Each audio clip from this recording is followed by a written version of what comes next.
اعوذ باللہ من الشیطان الرجیم بسم اللہ الرحمن الرحیم الحمد للہ رب العالمین والصلاة والسلام علی اشرف الانبیاء والمرسلین حبیب الہ العالمین سیدنا و مولانا ابی القاسم محمد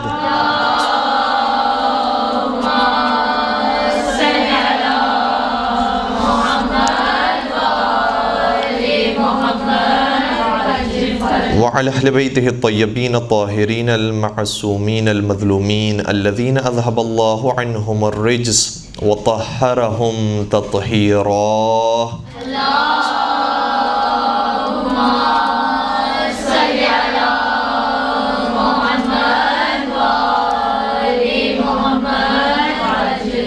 وَلَعْنَةُ اللَّهِ عَلَىٰ أَعْدَائِهِمْ أَجْمَعِينَ أَمَّا بَعْدُ فَقَدْ قَالَ اللَّهُ تَبَارَكَ وَتَعَالَى فِي مُحْكَمِ كِتَابِهِ الْمَجِيدِ وَفُرْقَانِهِ الْحَمِيدِ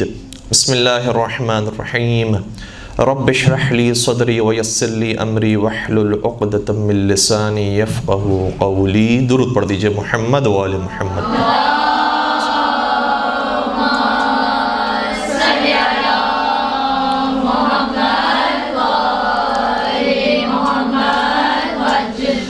بہت معذرت چاہتے ہیں آپ سے کہ تاخیر سے یہ درس شروع ہو رہا ہے، اور ہمارا ایران سے پاکستان آنے کے بعد یہ آج کا پہلا درس ہے۔ اور بہت سارے مطالب ہوتے ہیں کہ جو ہم جب ایران کے اندر ہوتے ہیں، خود درس و تدریس کے اندر مشغول ہوتے ہیں یا کتابوں کی مطالعے کے اندر مشغول ہوتے ہیں، تو اس وقت بہت سے مطالب ہوتے ہیں جو ذہن میں آ رہے ہوتے ہیں کہ یہ عوام الناس کے درمیان بیان ہونے چاہیے، یہ ہماری قوم کو پتہ ہونے چاہیے۔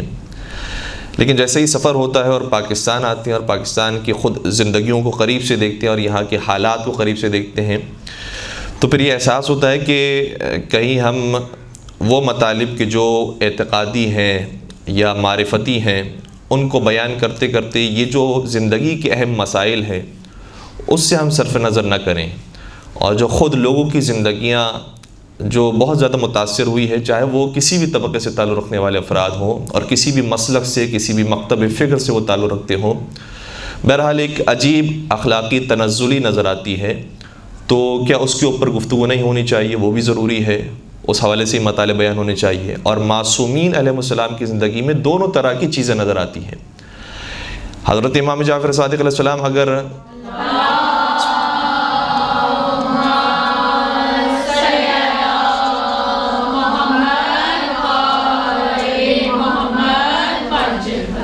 امام ابو حنیفہ سے مناظرہ کرتے ہیں، اس سے گفتگو ہوتی ہے، اسی طریقے سے دیگر مکاتب فکر کے علماء سے گفتگو ہوتی ہے، تو ان کی اصلاح فرماتے ہیں، ان کے اعتقادات کی اصلاح فرماتے ہیں۔ تو اسی طریقے سے ان کے مکتب میں پڑھنے والے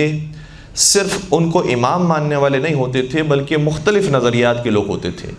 اور کچھ ایسے ہوتے تھے جو حتیٰ پیغمبر کی نبوت پر یقین نہیں رکھتے، چہ جائے کہ امام کی امامت کو ماننے والے ہوں، لیکن اس کے باوجود وہ بھی امام کے درس میں آتے تھے، فیضیاب ہوتے تھے، اور امام کا اخلاق، امام کا کردار، امام کا زندگی کو گزارنے کا طریقہ اور سلیقہ بیان کرنا اتنا خوبصورت ہوتا تھا کہ لوگ آ کر ان سے فیضیاب ہوا کرتے تھے۔ اسی وجہ سے وہ ایک واقعہ ہے کہ ایک امام کے آپ ساتھی کہہ لیں یا صحابی کہہ لیں یا امام سے ملاقات کرنے والے کہہ لیں، ابن ابی الاوجا اس کا نام ہے، بہت دفعہ آیا کرتا تھا امام کی خدمت میں، لیکن نہ صرف یہ کہ وہ شیعہ نہیں تھا، بلکہ پیغمبر کی نبوت کو نہیں مانتا تھا، بلکہ خدا کی وحدانیت کا بھی منکر تھا، خدا کو ایک بھی نہیں مانتا تھا، توحید کا منکر تھا، اور یہ کہہ سکتے ہیں کہ وہ گویا کافر تھا۔ اور امام کے ایک اور صحابی کہ جو بہت جلیل القدر صحابی تھے، بہت محترم صحابی، بہت قریبی ساتھی، جن کا نام جناب مفضل ہے، اور ان کے نام پر ایک پوری کتاب بھی ہے توحید مفضل کے نام سے، جو حقیقت میں امام جعفر صادق علیہ السلام کی بیان کردہ توحید ہے، اور انہوں نے صرف اس کو روایت کیا ہے، لیکن چونکہ انہوں نے روایت کیا تھا مفضل بن عمر نے، اس لیے اس کتاب کا نام ہی پڑ گیا توحید مفضل، ورنہ حقیقت میں وہ توحید امام جعفر صادق کے نام سے کتاب ہونی چاہیے تھی۔ اور یہ جو صحابی مفضل بن عمر ایک مرتبہ اسی ابن ابی الاوجا کو دیکھتے ہیں کہ مسجد نبوی میں بیٹھ کر خدا کے انکار پر وہ دلیلیں قائم کر رہا ہے کہ خدا نہیں ہے، اور یہ دلیلیں ہیں، اور یہ مسلمان کہتے ہیں تو مسلمانوں کی دلیلیں اس اعتبار سے باطل ہیں. اور وہ اس طرح سے جب گفتگو کر رہا تھا تو مفضل بن عمر کو جلال آ گیا اور وہیں پر کھڑے رہ کر ابن ابو الاوجاع کو سنانا شروع کیا کہ مثال کے طور پر تم یہ کیا بے حرمتی کر رہے ہو رسول اکرم کی مسجد کی, رسول اکرم کے قبر کے قریب ہو کھڑے رہ کر مسلمانوں کے درمیان تفرقہ قائم کر رہے ہو, مسلمانوں کے درمیان اس طرح کی کفری عقائد کو بک رہے ہو. اس طرح کی باتیں مفضل بن عمر نے کہنا شروع کی. ابن ابی الاوجاع اس کی ساری باتیں سننے کے بعد کہتا ہے کہ یہ بتاؤ کہ تم علماء کے گروہ سے تعلق رکھتے ہو یا جہلا کے گروہ سے؟ مفضل کہتا ہے کہ میں امام جعفر صادق کا شاگرد ہوں. پھر خود ابن ابی الاوجاع کہتا ہے کہ یہ بتاؤ کہ تم جس کے شاگرد ہو وہ تم ان کو امام بھی مانتے ہو, تم انہیں اپنا رہنما, اپنا لیڈر, اپنا سرپرست مانتے ہو اور یہ جانتے ہو کہ وہ جیسا تمہیں کہیں ویسے عمل کرنا چاہیے؟ تو کہتا ہے یقیناً. تو کہ یاد رکھو میرے تمہارے امام کے ساتھ کئی مرتبہ مناظرے ہوئے ہیں, کئی مرتبہ میں نے امام جعفر صادق کی خدمت میں حاضری دی ہے اور ان سے گفتگو کی ہے, اور سنو کہ ان کا انداز کیا ہوتا تھا. جب میں ان کے قریب جا کر گفتگو کرتا تھا اور بیٹھ کر بات کیا کرتا تھا توحید کے اوپر یا قرآن کے اوپر یا رسالت کے اوپر, تو اتنے مفصل انداز میں بات کرتا تھا کہ وہ تمہارے امام سکون سے میری بات سنا کرتے تھے, اور کبھی بھی انہوں نے مجھے نہیں ٹوکا اور کبھی بھی نہیں روکا اور کبھی بھی میرے لیے کوئی غلیظ لفظ استعمال نہیں کیا. یہاں تک کہ جب میں پوری اپنی بات مکمل کر چکا ہوتا تو میں یہ محسوس کرنے لگتا تھا کہ شاید جعفر صادق بھی میری باتوں کے قائل ہو گئے ہیں. لیکن جب میری باتیں ختم ہو جاتی پھر آہستہ آہستہ تمہارا امام بولنا شروع کرتا اور چھوٹے چھوٹے جملوں کے ساتھ میری ساری دلیلوں کو باطل کرنا شروع کرتا, اور ایک ایک کر کے بہت تمانیت کے ساتھ وہ ساری میری دلیلوں کو رد کر دیتے تھے. اور میں ان کے علم کا تو معترف ہوں, اس سے زیادہ میں ان کے اخلاق اور کردار کا معترف ہو گیا ہوں. تو یہ جو دین کا ایک اور اہم حصہ ہے, کبھی کبھار ہم اس کو بیان نہیں کرتے ہیں یا اس کو ہم بھول جاتے ہیں, اس کے تذکر کی بہت دفعہ ضرورت ہوتی ہے, تو اسے بھی ہمیں ہمیشہ ذہن میں رکھنا چاہیے, بالخصوص ابھی جب ایام فاطمیہ شروع ہونے والے ہیں. اور اس طریقے سے ہمارے اہل بیت کے جب بھی ایام آتے ہیں, یا اہل بیت کے ایام ہو یا کوئی بھی دینی مذہبی مناسبت ہو, اس کا ہرگز یہ مطلب نہیں ہوتا کہ ہم ان کو ثابت کرتے کرتے جو ان کے بتائے ہوئے اصول ہیں, ان کے بتائے ہوئے اخلاق ہیں, ان کے بتائے ہوئے جو رویے اور کردار ہیں, اس کو ہم بھول جائیں. کسی نے بہت خوبصورت بات کی, یہ جو سری لنکا کے ایک شخص کے ساتھ بہت افسوسناک واقعہ پیش آیا, تو کسی نے بالکل ٹھیک بات کی کہ وہ جو مکہ میں پیغمبر کے اوپر کچرا پھینکنے والی, تو ہم یہ عرض کر رہے تھے کہ وہ مکے میں جو کچرا پھینکنے والی تھی اور جس کے واقعات بچپن سے ہم سنتے رہتے ہیں, پیغمبر پر روزانہ کچرا پھینکا کرتی تھی, پیغمبر بھی اسی راستے سے گزارا کرتے تھے. ایک دن اس نے کچرا نہیں پھینکا تو پیغمبر اس کی تیمارداری کے لیے تشریف لے گئے, اس سے ملاقات کے لیے تشریف لے کے دیکھا کہ مریض ہے, بیمار ہے, اور وہ بھی ڈر گئی کہ آج محمد مجھ سے بدلہ لینے کے لیے آ گئے, آج وہ میرا کیا حال کریں گے. لیکن پیغمبر بہت پیار محبت کے ساتھ سکون کے ساتھ اس سے پوچھتے ہیں بھائی تجھے کیا ہوا, تیری کوئی ضرورت ہے وہ پوری کر دو. اور وہ پیغمبر کے اخلاق سے اتنا متاثر ہوئی کہ پیغمبر کا کلمہ پڑھے بغیر رہ نہیں سکی. تو کسی نے کیا خوب کہا کہ اگر یہی عورت ہمارے درمیان ہوتی اور پیغمبر پر اسی طریقے سے کچرا پھینک رہی ہوتی تو کلمہ پڑھنے سے پہلے ہی یہ مر چکی ہوتی. اس کو لوگ موقع ہی نہیں دیتے کہ پیغمبر کے حقیقی دین سے وہ آشنا ہو, جو پیغمبر مذہب لے کر آئے ہیں, جو طریقہ کار لے کر آئے ہیں, زندگی گزارنے کا جو سلیقہ لے کر آئے ہیں, اس سے آشنا ہوئے بغیر ہی وہ پہلے ہی دن اسے قتل کر دیتے. تو یہ اسلام نہیں ہے. اسلام کا جو حقیقی چہرہ ہے, بالخصوص اہل بیت کے ماننے والوں کو وہ اسی انداز سے بیان کرنا چاہیے اور اسی انداز پر اس پر عمل کرنا چاہیے جیسے اہل بیت نے گزارا ہے. امام جعفر صادق ہوں, امام سید سجاد امام زین العابدین علیہ الصلوۃ والسلام ہوں, مدینہ میں جب واپس آتے ہیں کچھ واقعات تو بہت زیادہ حیرت انگیز ہیں. یعنی بعض نے حتیٰ شمر کے حوالے سے بھی یہ روایت لکھی ہے, اور مروان کے بارے میں تو متواتر یہ روایت موجود ہے کہ جب واقعہ حرہ پیش آیا اور یزید کی فوج نے حملہ کیا ہے مدینہ کے اوپر, تو خود مروان اپنی جان بچانے کے لیے امام سید سجاد کے پاس آتا ہے اور امام سجاد اسے پناہ دیتے ہیں۔ اور پھر اسی طریقے سے ایک اور واقعہ امام سجاد کا یہ ہے کہ جو مدینہ میں گورنر تھا اس نے امام سجاد کو بہت تنگ کیا اور بہت اذیت اور آزار دی، اور بالآخر لوگ جب مدینے والے ہی اس سے پریشان ہو گئے اور اسے عزل کر دیا گیا اور اسے اس کی کرسی سے ہٹا دیا گیا، تو لوگوں نے اسے ایک درخت کے تنے کے ساتھ ظاہراً باندھ دیا، اور پھر جس کا جو دل چاہتا تھا اس کے ساتھ کرتا تھا۔ لوگوں نے ڈنڈے مارے اسے اور گالیاں دی اسے، تماچے مارے،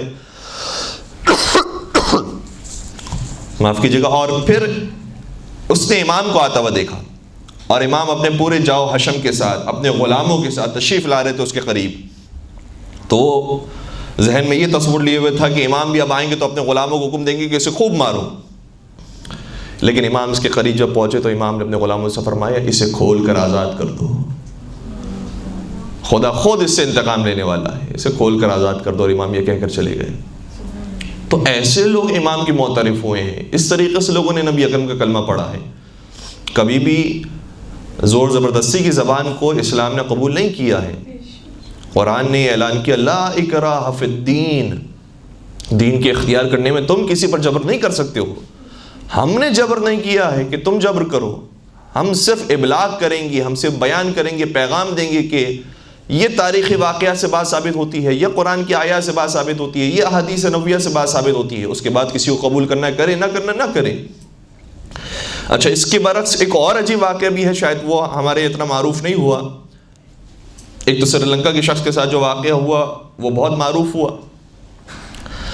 لیکن ایک اس سے بالکل ہی برعکس واقعہ، اور وہ بھی انسان کی عقل قبول کرنے کے لیے تیار نہیں ہے۔ وہ یہ ہے کہ طالبان کے ہاتھوں ایک عیسائی شخص پکڑا گیا، اور وہ عیسائی ڈاکٹر تھا، اور کچھ عرصے تک طالبان کی گرفتاری میں رہنے کے بعد وہ آزاد ہو گیا، اور طالبان نے اسے نہیں مارا، نہیں قتل کیا۔ تو اس کے اوپر کوئی رپورٹ تیار ہوئی، اور ہم نے جو یہ رپورٹ انڈیپینڈنٹ اردو کے اندر سنی اور دیکھی۔ البتہ بعد میں اس نے یہ بیان کیا کہ طالبان کے جو زخمی ہو جاتے ہیں افراد یا اس گروہ سے تعلق رکھنے والے افراد ہوتے ہیں، اس کا وہ فری میں علاج کرنے پر مجبور ہو جاتا ہے، کیونکہ اس طرح سے پھر طالبان ان سے کام بھی لے رہے ہیں۔ لیکن عجیب بات یہ تھی کہ طالبان نے اس عیسائی کافر کو پکڑا اور زندان میں کافی عرصے تک رکھا۔ وہ عیسائی بیان کرتا ہے کہ روزانہ میرے پاس 3 مرتبہ کبھی 5 مرتبہ مولوی آتے تھے اور کہتے تھے کہ کلمہ پڑھو، مسلمان ہو جاؤ، قرآن پر ایمان لے کر آ جاؤ، اور میں منع کرتا رہتا تھا، یا اس طرح سے میں ہاں بولتا تھا کہ سمجھ جاتے تھے کہ یہ دل سے مسلمان نہیں ہوا، اور پھر مجھے آ کر ٹارچر کرتے تھے کہ نہیں ہوئے تو تمہیں قتل کر دیں گے۔ ایک دن کہتے ہیں کہ ایک مولوی آیا، اور اس وقت شاید ان کی حالت بھی، جو عیسائی ڈاکٹر تھے اس کی حالت بھی ایسی تھی کہ گفتگو کرنے کے قابل تھے، اور مولوی بھی شاید سمجھدار تھا۔ تو اس نے کہا کہ یہ دلیلیں ہیں،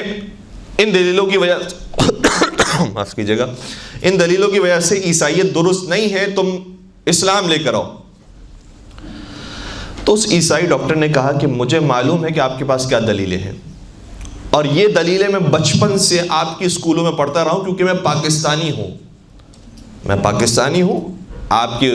اسکولز کے اندر جو اسلامیات کا سبجیکٹ ہے اس میں ساری میں نے چیزیں پڑھی ہوئی ہیں، مجھے معلوم ہے کہ آپ کے پاس کیا دلیل ہے، لیکن مجھے یہ بھی معلوم ہے کہ آپ کا اسلام یہ کہتا ہے کہ تم کسی کو زبردستی مسلمان نہیں کر سکتے، یہ قرآن کی آیت ہے لا اکراہ فی الدین۔ تو پھر اس مولوی کو حیرت ہوئی، اور اس نے کہا کہ ہاں بات تمہاری ٹھیک ہے، میں تمہیں زبردستی مسلمان کرنے کے لیے نہیں آیا ہوں، لیکن دیکھو کوئی اور چارہ نہیں ہے سوائے یہ کہ یہی حق کا راستہ ہے، اور تم اس راستے کے اوپر آ جاؤ، ورنہ تم برباد ہو جاؤ گے، تم جہنم میں جاؤ گے۔ عیسائی کہتا ہے کہ میں جہنم میں جانا چاہتا ہوں، میں عیسائی رہنا چاہتا ہوں، تمہارا دین مجھے مجبور نہیں کرتا ہے کہ میں مسلمان ہو جاؤں۔ جب تمہارا دین مجبور نہیں کرتا، میں خود اپنی ذمہ داری پر میں خود عیسائی رہنا چاہتا ہوں، کافر رہنا چاہتا ہوں، کیا تم مجھے قتل کرنے کا جواز رکھتے ہو؟ اس نے کہا نہیں، ہم تمہیں قتل نہیں کر سکتے۔ تو کہا ٹھیک ہے، پھر جب میں عیسائی رہنا چاہتا ہوں تو مجھے آزاد کر دو، کیوں پکڑا ہوا ہے مجھے؟